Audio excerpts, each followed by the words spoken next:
Welcome, everyone. I see that the first participants are already arriving. And if I may, I would like to ask you to check that your audio is muted, and also to tell us where are you joining us from. Please say in the chat where are you based. My name is Anna, and I'm based in Paris, France. We will just be waiting a couple more minutes and then get started. Oh, I see that we have people from all around the world.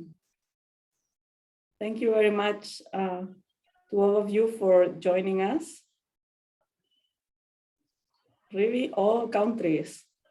That's fantastic.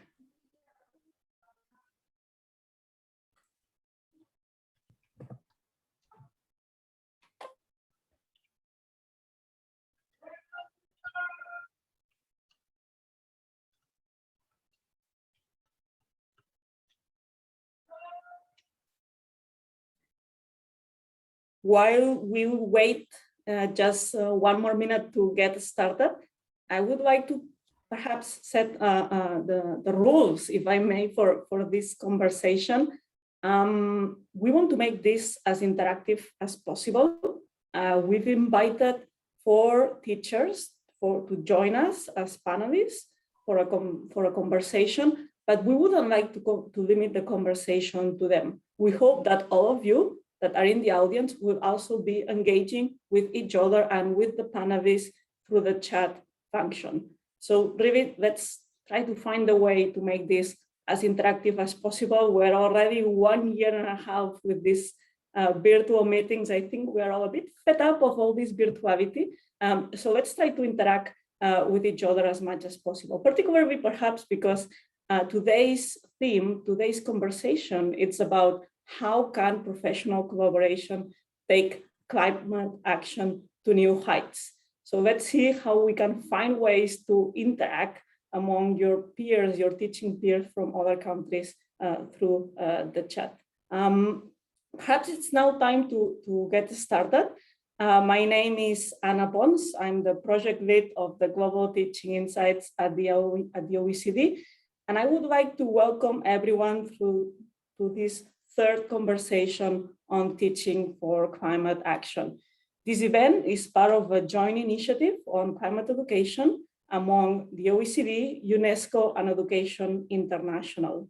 Education has a key role to play in this climate crisis. Education can help students transform their lifestyles and mindsets. Education can also help them transition to green jobs, and education can help build the resilience that we will all need in the face of all the climate crisis and challenges that we will be facing in this century. So we've been asking teachers to share initiatives that can help us better understand how to teach better for climate literacy and how to empower students for climate action. I believe that if you are joining this conversation, it's because you are interested in teaching for climate action, and you probably also have your own initiatives teaching your students around climate issues. If you would like to share your initiatives, we would really welcome you and invite you to do so. You can do so in the Global Teaching Insights site, and I believe that my colleagues are going to share the address in the chat box. It's not too late. Please share with your peers your own initiatives so that we can all learn from each other. Today we are here, as I was saying, in our third conversation on teaching. So what did we do before this conversation? In our first session, we talked about pedagogies that support student empowerment for climate action, and how can we design learning experiences that heighten student agency whilst building important knowledge and skills around climate. Then in our second conversation, we explore how climate action can be taught through all subjects and grades, and even with the whole school approach and with links to the community. So what is this third conversation about? This third conversation, it's about professional collaboration. And let me give you 2 reasons. I wouldn't like to anticipate what our panelists have to say today, But we believe that there are two reasons to talk about professional collaboration. First, because as what we saw was that these conversations and through all your submissions, we've understood that there is a need to rethink our approach to teaching for climate action, shifting to practices that can lead to greater student empowerment. So rethinking how we teach, it's kind of a really ambitious challenge. And that demands professional collaboration. We cannot rethink our teaching alone. We all know that this is much more effective when we all get together to really exchange our experiences and learn from each other.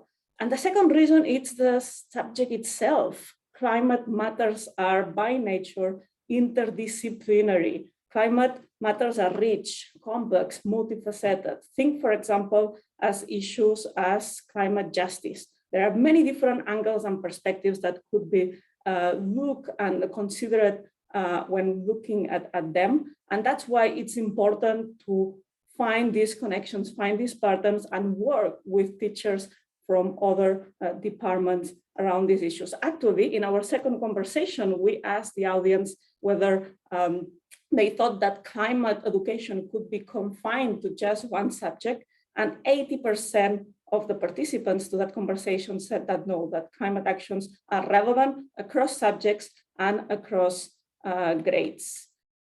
But at the same time, as much as professional collaboration has a role to play, we all know that professional collaboration is not easy. It's not simply about saying, let's collaborate, right? There are inherent challenges about it. And this is why we thought that this conversation was important. We want to explore with our panelists, but also with all of you in the audience. We want to explore what are the opportunities for professional collaboration, where in what cases it matters most, but also what are the main challenges and how we can overcome them. And to do so, we are joined by a fantastic panel that has submitted initiatives in which they were showing how they engage in professional collaboration. And we would like them to share that tacit knowledge with all of you today. It's my real pleasure to introduce Benny Ko from Singapore, who leads his school environmental education program, where sustainable living plays a key role across the entire school curriculum.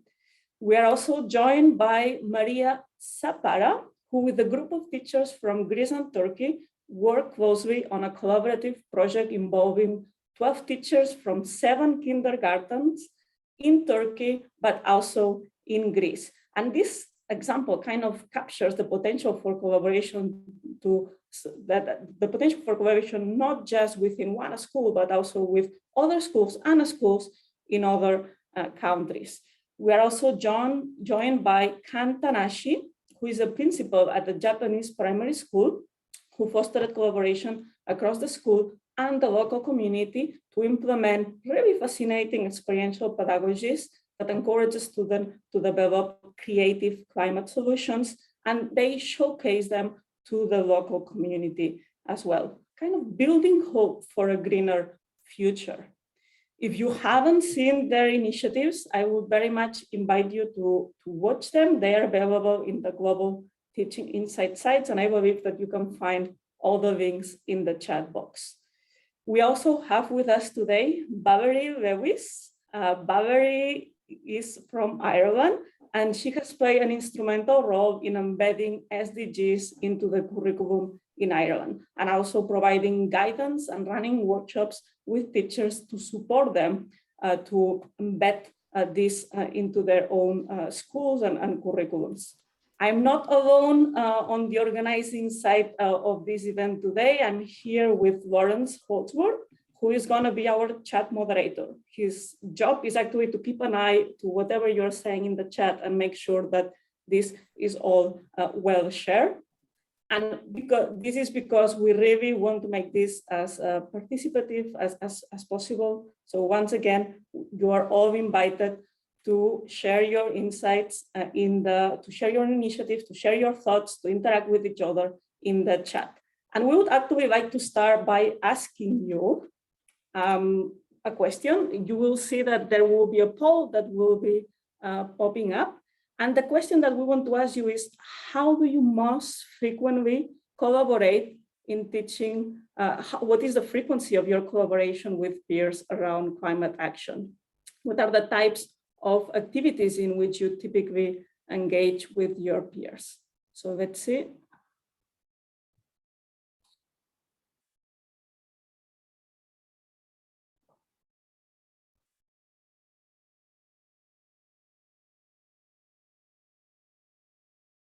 I see that for now, the prevailing one is, it's actually quite a spread. The prevailing or the number one seems to be engaging in informal discussions and exchanging teaching materials. And the third one may be attending conferences and workshops. This is changing. I see that we are still waiting for a few responses. But for the moment, it's interesting because the types of collaboration that seem to be most prominent are the ones that perhaps are easier. But this doesn't mean that these are the ones that can lead to a greater knowledge exchange, right? There are deeper forms of collaboration, like seeing what are the other ones are doing by observing their classes that seem to be not very prevailing. We just see 3% answering that option. And other types of deeper forms of teacher collaboration, like mentoring, which literature seems to be quite supportive, are also not very prominent, with just 6% of the responses. And even a third one that perhaps for the climate matters might be relevant because of the interdisciplinary, like teaching jointly as a team, it's also not very frequent. So thank you all for sharing your insights through the poll. Oh, I see that you are not seeing the results. Maybe now you can see the results. Yep. Excellent. So you can see here the results, and they will also be made available. I would like to now turn to the panel discussion. And to get started, I would like to turn first to you, Benny, to talk through how you have actually managed to engage your school in this fascinating range of initiatives that you've put in place, from different recycling initiatives to using food waste for your garden. Clearly, I believe that this collaboration did not happen overnight. We know that collaboration takes time and effort. So I have two questions for you that might be relevant to our audience. First, tell us, how did you manage to make it happen, to get it started? And secondly, tell us how did you manage to overcome resistance? There is always, whenever there is change, there is always resistance. How did you manage to get the buy-in from all the members of your staff? Over to you, Benny. Thank you, Anna. Hi, everyone. It's a pleasure to be here. So the question, how did I get started? First and foremost, I think what is important is to talk to the school leaders, head of departments, the school management, to let them be aware of potential collaboration. Now, the work done in climate change is certainly very important. So once they are aware, after that is to get their approval. And when they approve, indirectly, it means that we're gonna get their support. So with that, I will move on to my next step, which is to find like-minded colleagues, or I'll ask the head of departments to nominate teachers who might have an interest in this. And then we form committees, we form small groups, interest groups, to run certain activities, events, or mentor-student projects. So the second question, the buy-in part, as you hear from the earlier part, once the school management is aware, so in that sense, we are getting a sort of an affirmation. I think affirmation to colleagues is important. Then they are quite encouraged in that sense. As they go about to do these activities and the work, they will feel a sense of encouragement from the school management. So I will do that with the acknowledgement from the school management. I also empower student leaders to help the teachers. Teachers have a lot of things to do, 1,001 things on the list of things to do. So to help elevate the amount of work, I empower students leaders to help in terms of running certain activities or events, for example, the annual Earth Day. Occasionally, now it is important not to always tap on the same teachers, otherwise they'll feel overwhelmed. So occasionally I will look for colleagues in other departments. For example, when we run the school-wide water rationing exercise, this is when I turn to the colleagues in the infrastructure department to help turn off the taps all around the school. So the role of the teachers could be kept to the minimum and manageable. After the exercise, when the students go back to the classrooms, all that the teachers need to do is to reinforce the message that conservation of water is important, along with the resources that I provide. So I work with the relevant organizations. In this case, the Public Utilities Board. They have the expert, they are the expert, they have the advice, and they'll give the schools the resources. So this will be given to the teachers to help run in that manner. The teachers don't have to craft everything from zero. So to sum up, there's the acknowledgement from the school management. There's empowerment for the student leaders to help. There's little help here and there to help the teachers run and manage many different things. And there's clarity in communicating to them in terms of the role and hence expectation. And me being available all the time if they ever run into something, I'm always there to help them and show it to them. That's it. Thank you. Back to you, Anna. Thanks, Benny. I see clearly this importance of finding your champions and make sure that there is alignment and support from a school leadership. And I think that's a perfect transition now to move to Kan, who is actually a school principal. And I would like to ask you, Kan, how have you managed in your primary school in Japan to orchestrate, to facilitate this teacher collaboration within your school? Thank you, Anna. Hi, everybody. My name is Kan Tanahashi. I'm from Tokyo, Japan. I think it is necessary to share value in order to collaborate among professionals.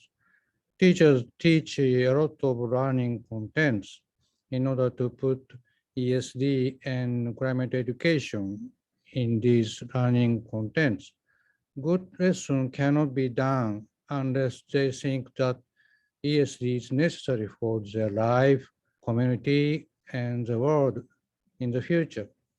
The teaching method is also different from the past, such as using PBL now. It is also necessary for teachers to make efforts to acquire new teaching method. To do this, teachers need to have their own value about sustainability. For the purpose, it is necessary to work on ESD throughout the school.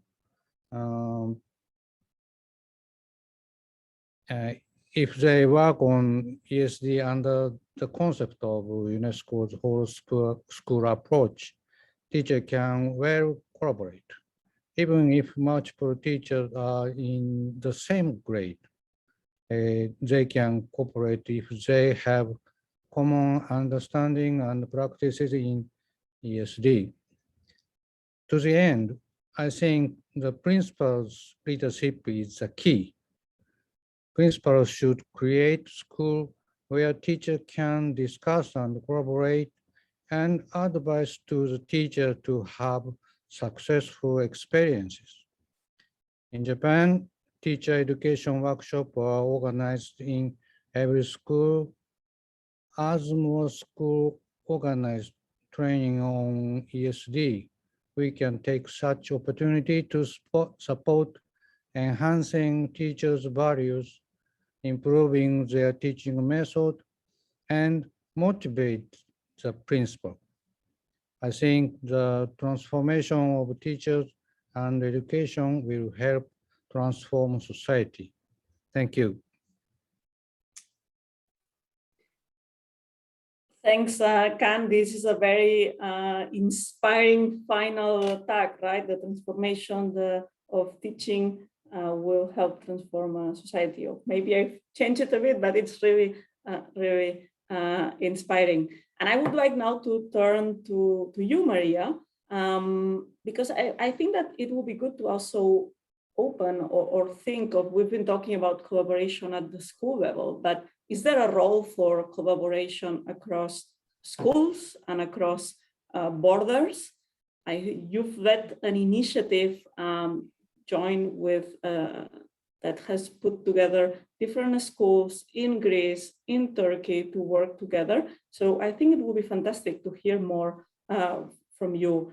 And to me, one of the things that has always struck me is that we often have or hear scientists, doctors, economists that work together with their peers across countries, but we very rarely hear that teachers have the chance to do so. Why is it so? Is it this particularly relevant for this global challenge that is climate change? Maria, I would like to know how can working across cultures be particularly enriching? What is unique about collaborating with peers from other countries? Over to you. Hello, Anna. Hello, everybody. Thank you. And I'm really glad to be among so inspired teachers and motivated. Culture has a critical role to play in humanity's reaction to climate change and remains an important key to successful climate adaptation. We always have to think that climate change meets no borders. When we work in collaborative projects across cultures and countries, we can realize that it's both global and local. This means that many environmental problems and issues related to climate change are not geographically limited, concern humans in more than one location.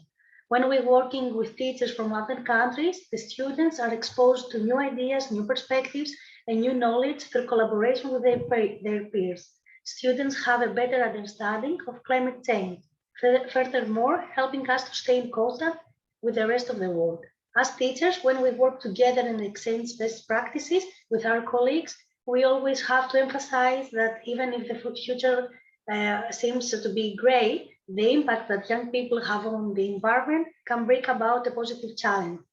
And learning to collaborate creatively with people from other cultures is a crucial skill, and cross-cultural collaboration can have so many advantages, such as increased creativity, innovation, open communication, flexibility, and interaction, and also entails working together to the same goal. It's also always fascinating how cultures change the way people interact and innovate, and how collaboration affected by intercultural relationships and intercultural trust. Our project was an eTwinning project, and the name of our project was School Defenders of the Earth. eTwinning promotes schools collaboration in Europe through the use of ICT, information and communication technologies, by providing support, tools, and services for schools. In our project, we all work together in order to create a project based on the framework of the 17 Sustainable Development Goals promoted by the United Nations since 2012. And we co-organize activities for our students. We all shared our thoughts, listened to each other. We were open-minded to new ideas.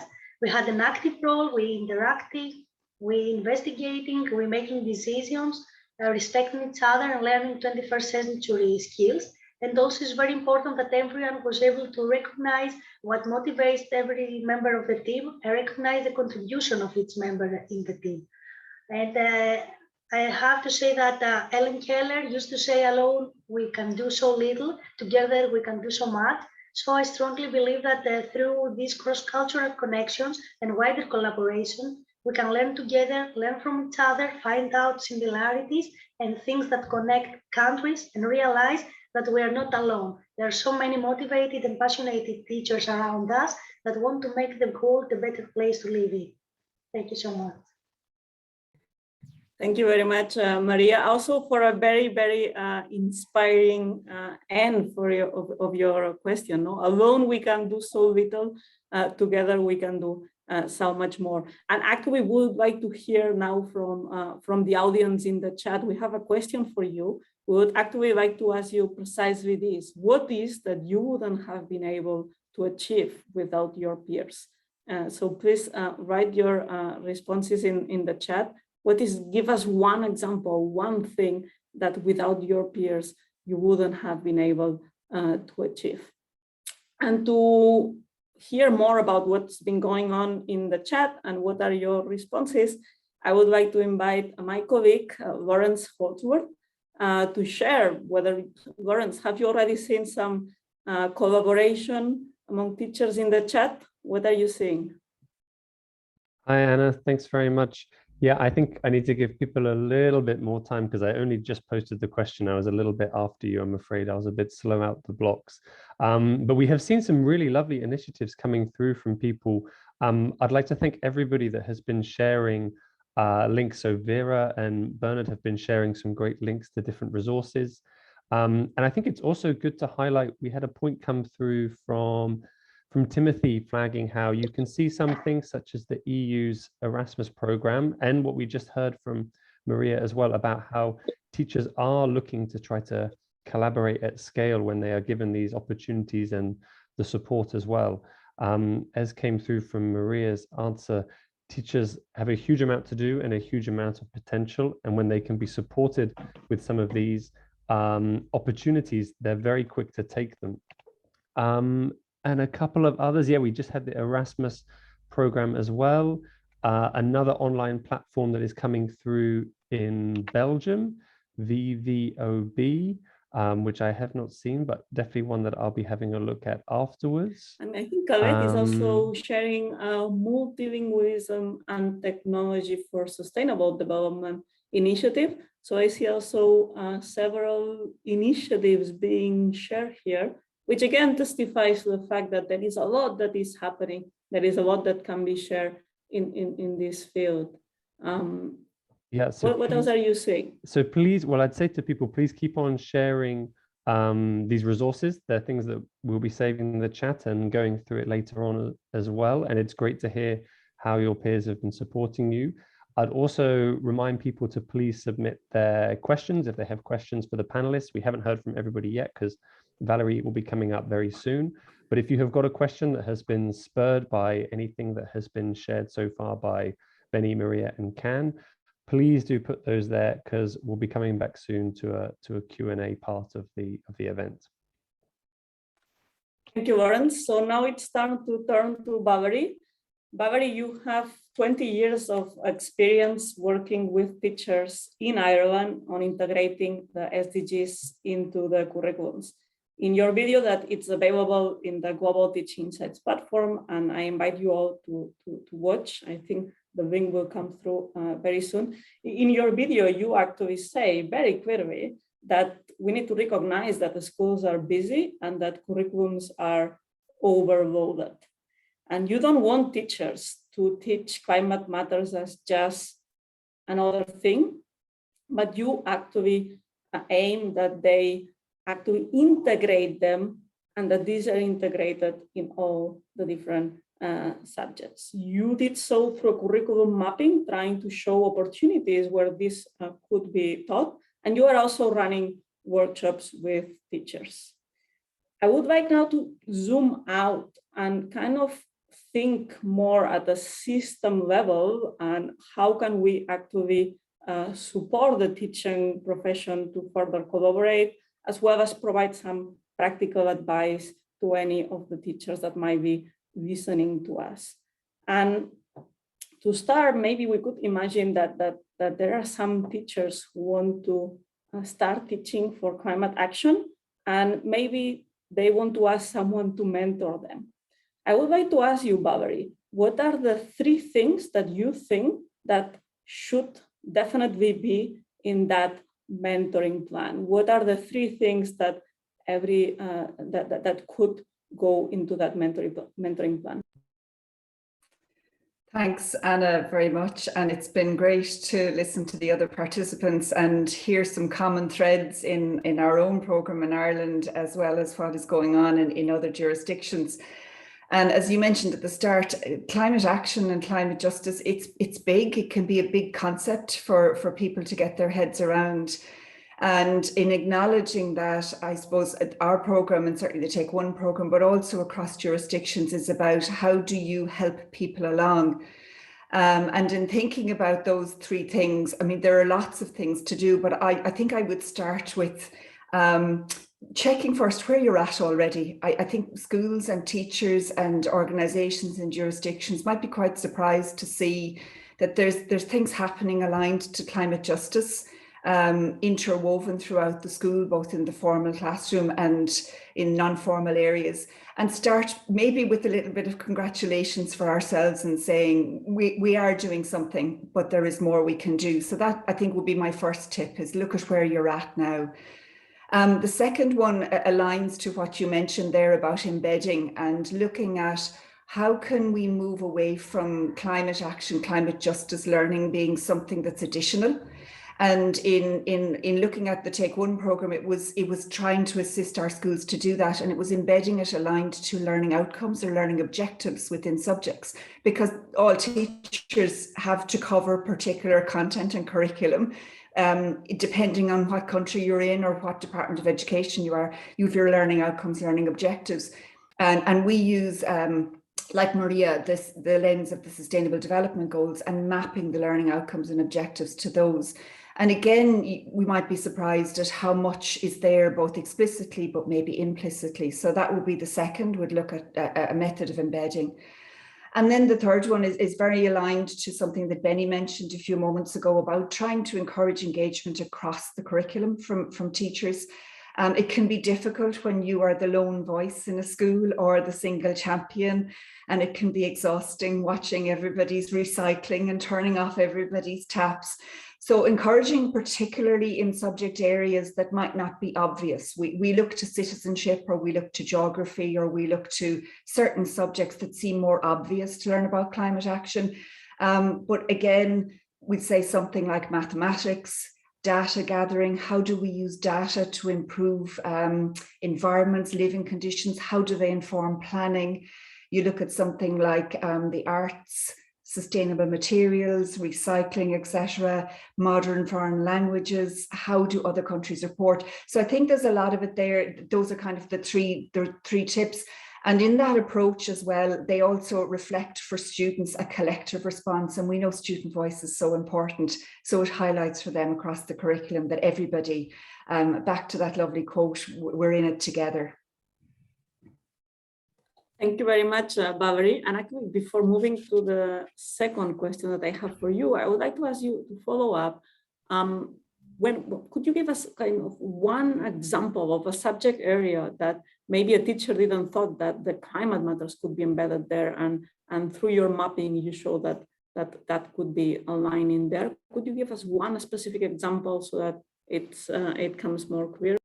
Yes, I think to go back to the mathematical maths example, I think that was probably one of the ones where teachers hadn't seen how the topics they were looking at could ultimately work towards either creating charts, creating data, creating graphs, making comparisons, looking at data collected in a census, how that could be applied to make projections, statistics, probability. So all of those kinds of things inform how we plan for climate action, climate justice. We've just been through a national budget announcement in Ireland at the moment. So again, all the funding towards climate action, where does that money come from, etc., and what does that look like? Another subject area might be something like home economics, looking at food waste, sustainability, using the land, how do we grow, how are we efficient in how we cook, the energy that's used. So they would be two examples.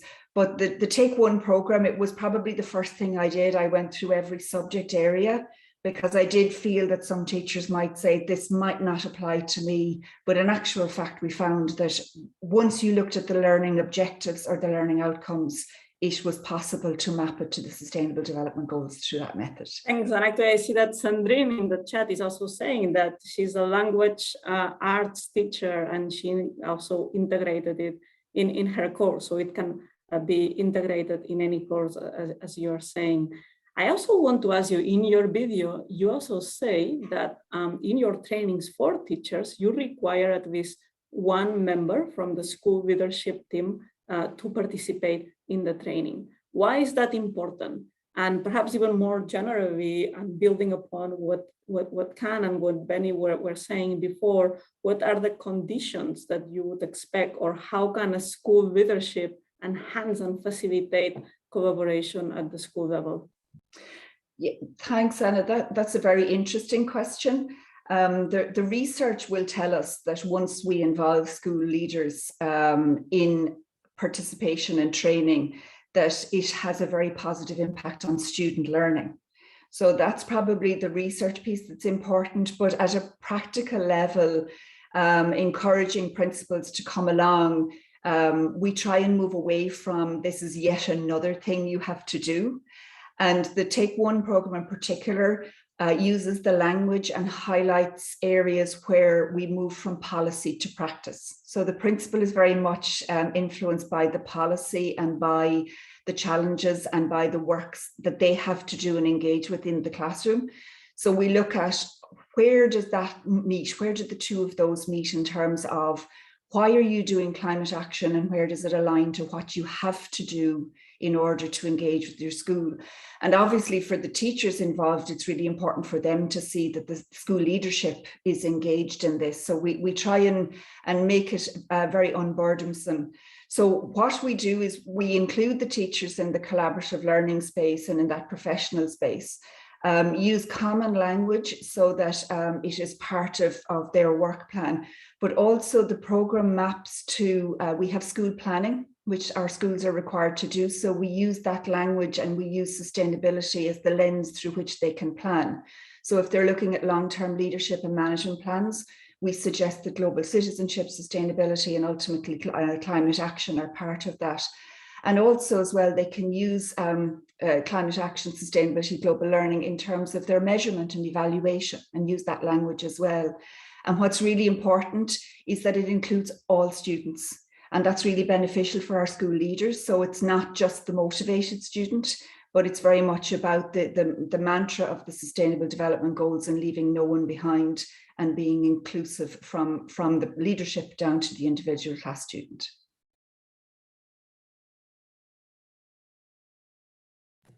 Thank you very much, Valerie. I think now it's time to invite the audience again. And I would like to invite you to post your questions to the panelists in the chat.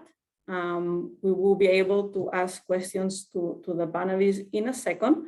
And in the meanwhile, we have a second poll for you. We would like to ask you what have been the major challenges in collaborating with your teaching colleagues, with your teacher colleagues around climate action. If you choose the response other, let us know in the chat what this means. So let's wait 1 minute so that everyone has the chance to think about the responses.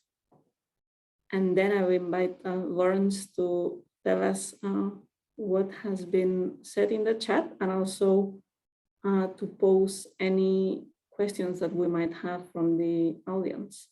I can already see the results. These are kind of changing. It's like the elections. They move up and down because it's depending on your votes, right? And the one that seems to be the winner so far, although I don't want to influence your choices, seems to be the overloaded curriculum. So I think that your example, Valerie, on it's not that we need to add something into the curriculum, but actually we need to find ways to integrate it within the current curriculum. It's a very, very good insight. Although next to the overloaded curriculum, part of it is also limited flexibility. So maybe schools do not have enough flexibility to work around that curriculum, but you showed in the case of Ireland that that was possible. You might get many phone calls tomorrow, Valerie. The second answer that it's coming as among the most promising one is high workload and lack of time for planning and a change. So again, overloaded curriculum, but also overloaded teachers. And I guess that there maybe that could be a question for our panelists. How did you manage to actually take on all these initiatives within your current workload? What are the potential ways in which working with peers can actually be a way to reduce your workload instead of increasing it? Are there any opportunities that you're seeing Anyway, I'm already phrasing the question. I will keep it and give you the question later in case we have time. But maybe it's time to share the poll results so that you will see. So that you will see the results. Again, first one, overloaded curriculum. Second, high workload. Third, lack of support from the school leadership. And sorry, the fourth one I'm seeing are limited opportunities to develop relevant skills for collaboration. And then just 3% of you indicated other reasons that maybe have come in the chat. So Lawrence, now it's over to you to see whether what are these other reasons, but also to see whether there are any questions from participants to the panelists. Great, thanks very much, Anna. Yeah, we have one interesting question in particular that has emerged quite recently. Tony earlier on raised a really interesting idea about, here it is, a culture of climate action, having a visible culture of climate action. And since then, there's been some interesting contributions about how it's not just about individuals and it's not just about teaching a few single lessons on climate change. It's really about having a culture that stretches across an institution, such as a school, that can help to drive change. So I was wondering, perhaps, Benny, knowing that you've worked really at that school level and enacted changes everywhere, I wonder if you could perhaps talk to the culture that you managed to instill. How did you manage to encourage particular values and behaviors that were shared across the students and the school, so it didn't just become single individual events, but a real culture of change? So Benny, I wondered if you had anything to share on that. Sure. Okay. Thank you, Lawrence. Perhaps I can share about recycling. I know that this is really basic and it's like a very common word, even quite said loosely. But when I first observed recycling in the school many years ago, obviously there are we have it called the big blue recycling bins available. But I want to make it in such a way that it is very visible. So I begin to put smaller blue bins in every level, so students are able to put it in the recyclables. But that's not enough. I think what is important is to have it very visible. I want to make recycling visible, and from there, if there's a way to make it visible to the students, and it becomes a habit, and when everybody's doing it, it becomes a culture. So what I did was slowly I began to come up with this recycling corner in every classrooms. And the first year when I get things started, just to hype things up, I make it as a competition, a friendly competition with nice eco-friendly prizes. So it was just to see which one is the most, very creative and sort of things. And the awards that I go for is just different types of award. It's not a first, second, or third award. It can be amazing, most creative, most artistic, all sort of award, just to hype things up in the first year. And we got every classrooms with a recycling corner, from very interesting colorful boxes to a robot type of recycling corner. And everything that they're supposed to use are from reuse or recycled material. And from the first year onwards, it becomes second year, third year. There's no more competition, but it is there. And every day there are students putting it in. Every day are students emptying into the big blue bins.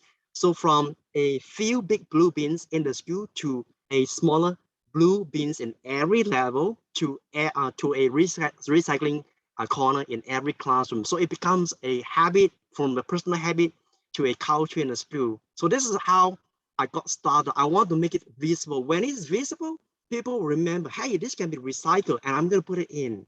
Thank you. Thanks, Benny. That's a fantastic example. I love the progression that you showed there, is really lovely. So thank you very much for sharing that with us. I'm wondering also, I've just been going through as well, and one of the challenges that came up, which I think is really relevant from Sandrine, is skepticism. And I guess skepticism can take several different forms. It could be that you are skeptical about the need for education to engage in something like climate, or it could be that you're skeptical about whether it can really contribute and make a difference. And I can definitely hear in that response there about this showing that it can make a difference. And I was wondering, perhaps Valerie, having worked with several, across several different schools and groups of teachers there over a number of years now, I wondered how you have gone about encouraging a culture that's also positive and action orientated. You must have encountered this skepticism as well. And have you seen any ways to encourage particular value there? And in particular, Sandrine, sorry, I've just seen in the chat is mentioning about the importance of climate change there. So I was wondering if you've seen any measures there, or if you've done anything, Valerie, to help really engage whole groups of schools in building a more positive and active culture. Thanks, Lawrence. Yes, yeah, there certainly is a lot of overwhelming skepticism. And I suppose if personally, if you look at that too much, you could feel a bit overwhelmed yourself in terms of approaching this to begin with.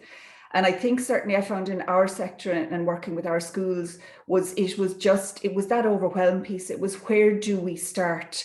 So I looked at, can I find something that is a little win, a little success?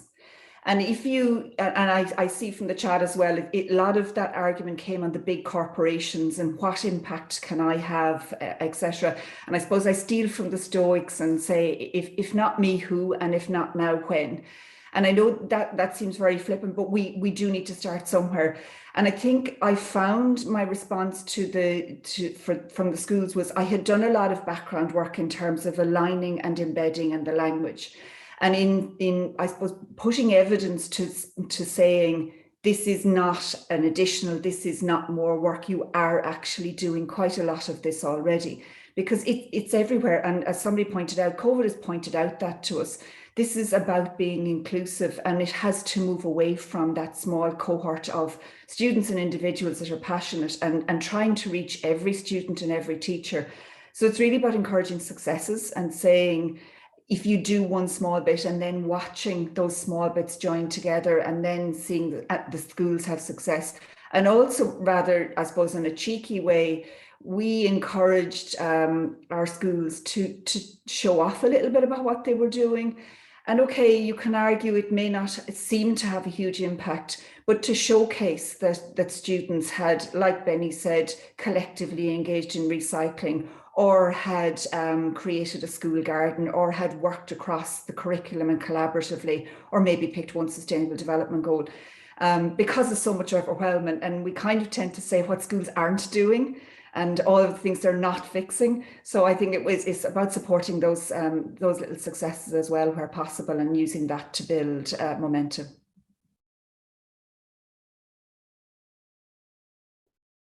Thank you very much, Valerie. Anna, do I have time for one last question, just building on that? One last, yes. Okay, one last, I'll be quick.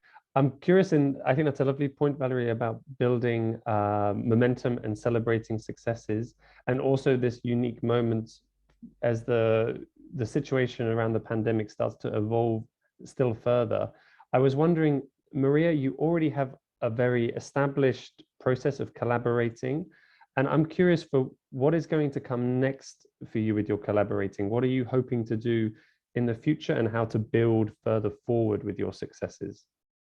Well, you are in my mind, Lawrence. So this year, also with Nesline, who is also here with us today, and I'm sorry, 5 other teachers from Greece and Turkey. We are going to run a second year of School Defenders of the Earth. But this year, we have a motto, think global, but act local. So we have to think about our school, our schoolyard, about our neighborhood, and our city. So we want to make our students more active citizens of the world. So this is our next project this year. And can I add something about what you asked, so Benny and Valerie? I have to add that I'm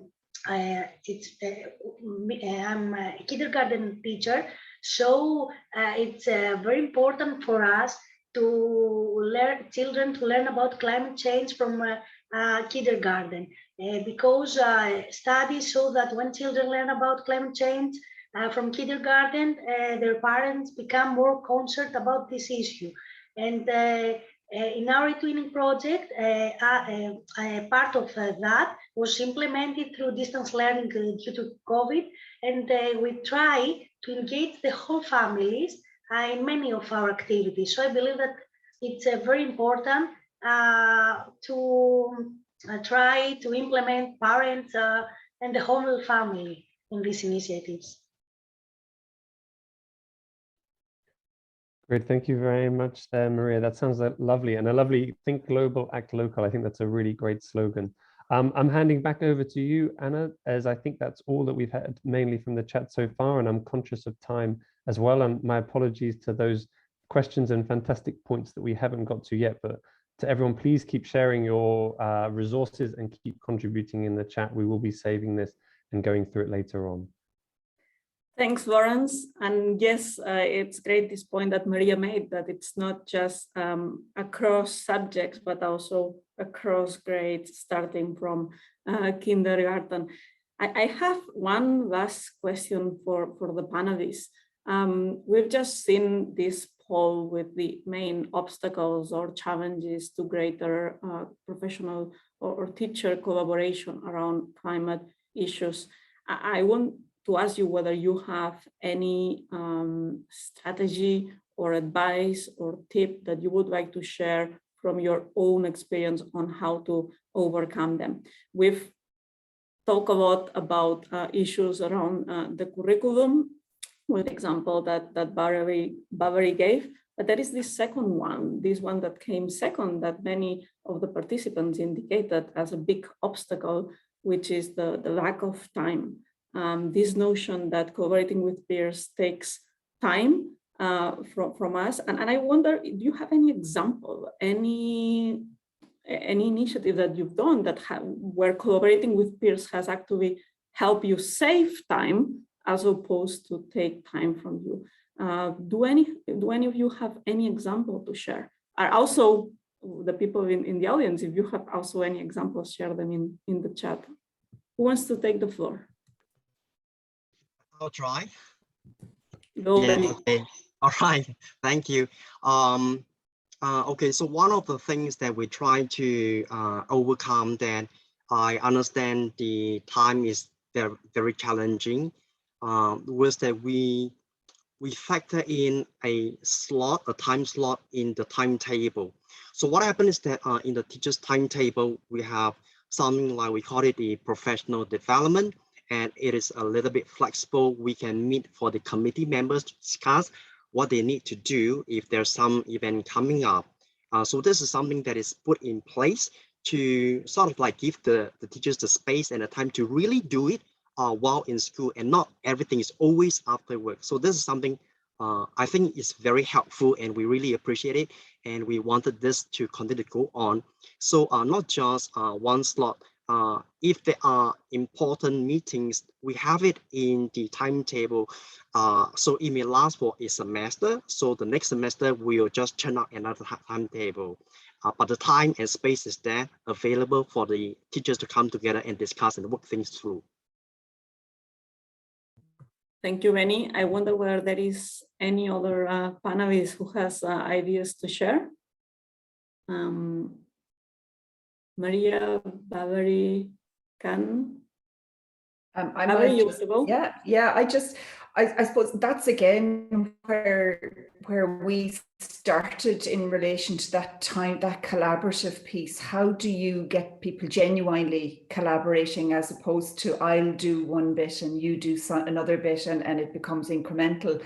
And it was the reason we started looking at embedding in the curriculum, because we didn't want to add another piece of work. We actually have in Ireland an opportunity for professional collaboration. There's subject learning assessment, collaboration time. Now, it aligns to subject areas, but there is space for some additional hours. But I do think it goes back to that little successes that I spoke about earlier, and being visible about what you're doing, and light bulbs going off for other teachers who realize you're doing something similar to me, or we're doing it collectively. One of the things that in my program, in the Take One program, we do is we take a week whereby everybody teaches something about sustainability. but you don't change your class plan. And I think that's the key, that you don't stop doing what you're doing. So for example, if I'm in an art class and I'm teaching a topic on weaving, I just take a moment to talk about this SDG 12, circular economy, recycling, using materials that are recycled to weave.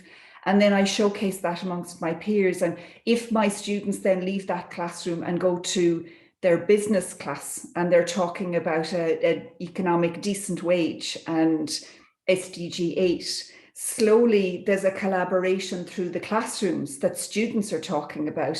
And we haven't mentioned it much here today, but this is coming from a student demand, a student voice. And it's showcasing collaboration with those students throughout the school environment.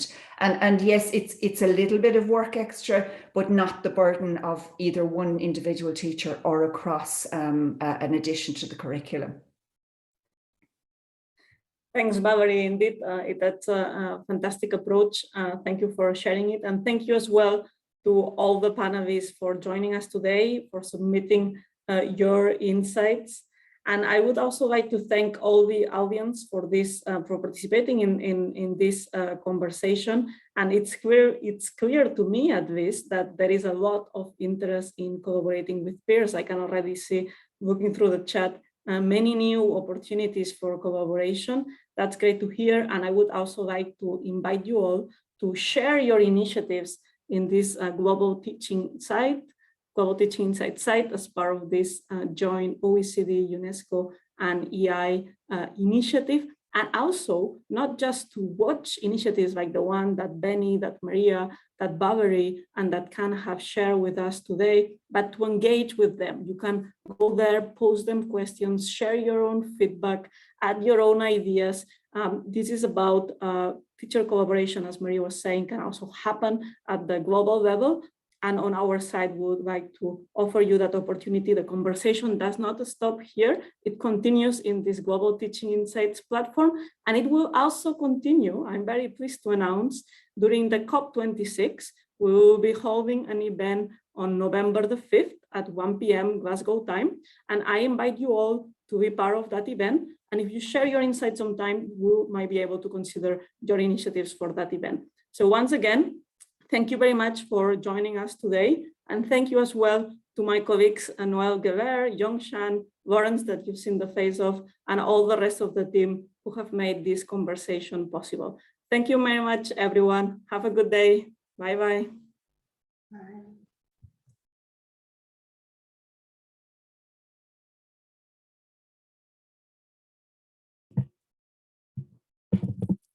Thank you, everyone. For those with their hands up, if you want to stay a second, I'd be happy to answer any questions you may have.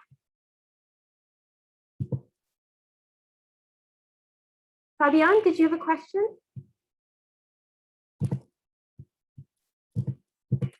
Otherwise, we'll go ahead and close the meeting. Thank you.